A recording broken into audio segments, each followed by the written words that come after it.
Welcome to our KPC Daily Devotional.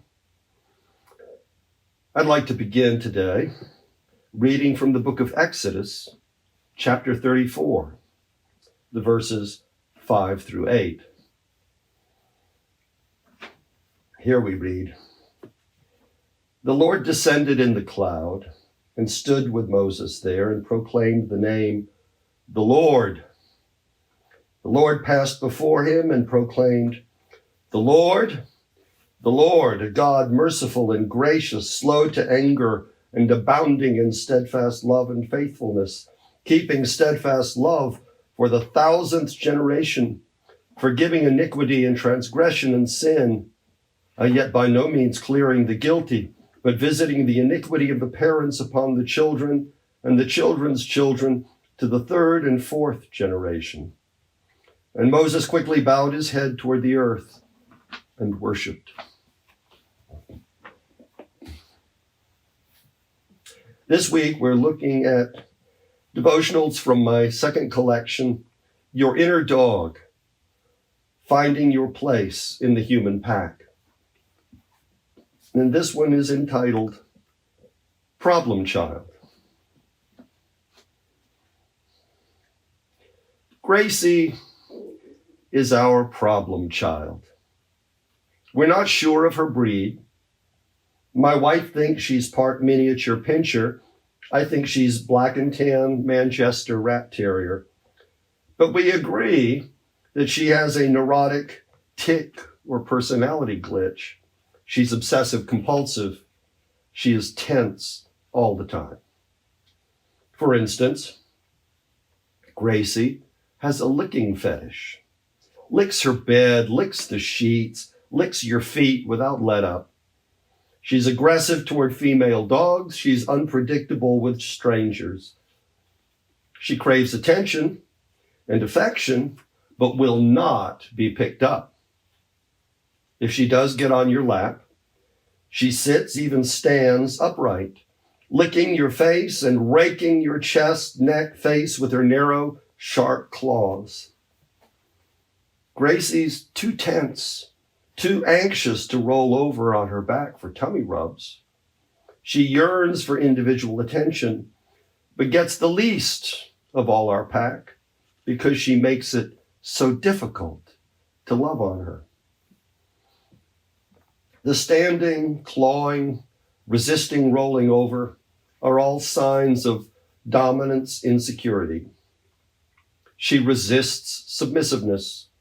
At the same time, she acknowledges me as dominant alpha, the male of the family.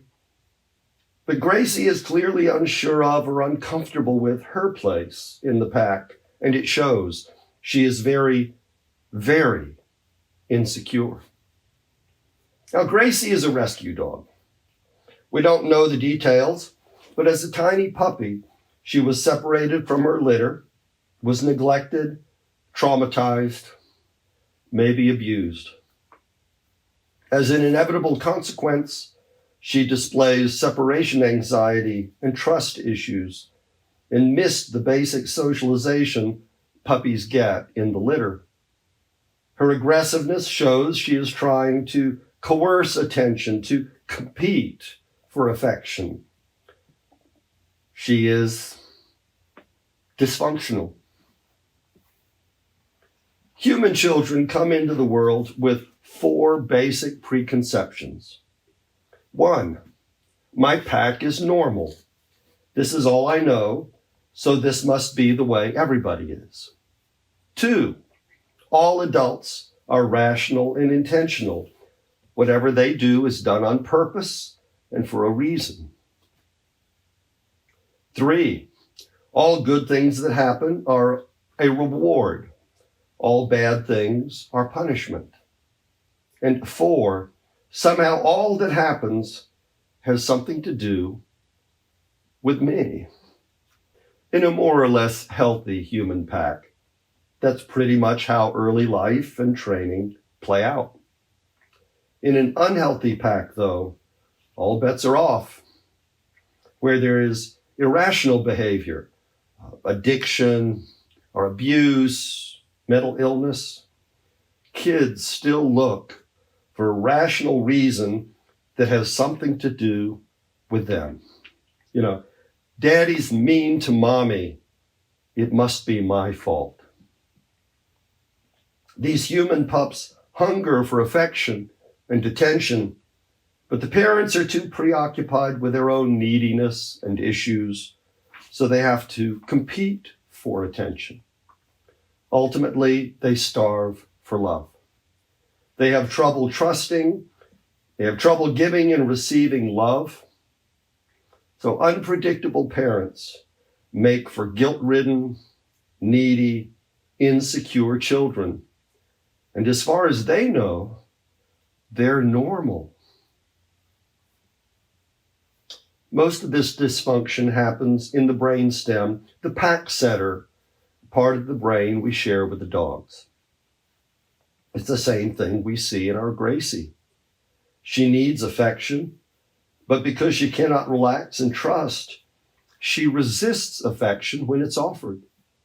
She competes for love, but can never win it. That is the essence of dysfunction. I'm not sure how to help Gracie learn to relax, trust, and receive. At 10 years, I'm afraid her dysfunction may be indelibly etched in her brain. Humans, though, have a useful frontal lobe that can step back and take a hard look at itself.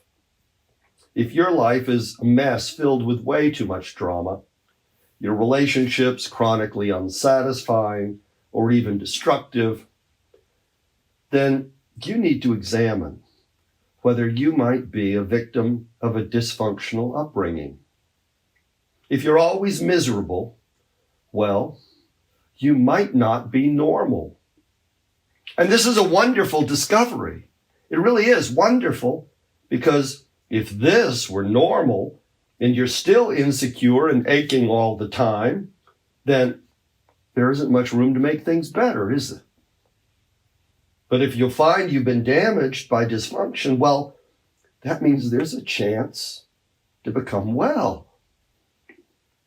Dysfunctional Gracie has a hard time trusting her master, in the same way dysfunctional humans have a hard time trusting their master. So God gets recast in the role of the irrational parent who can never be pleased.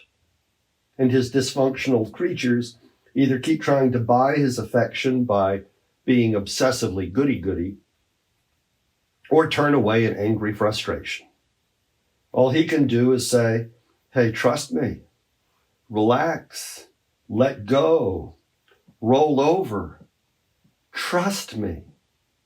And that is, of course, the whole gospel.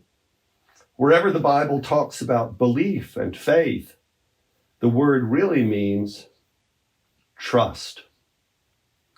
Gracie would be so much happier if she could only relax and simply receive the affection her master wants to give her. So would you. I wish you a blessed day ahead. Goodbye.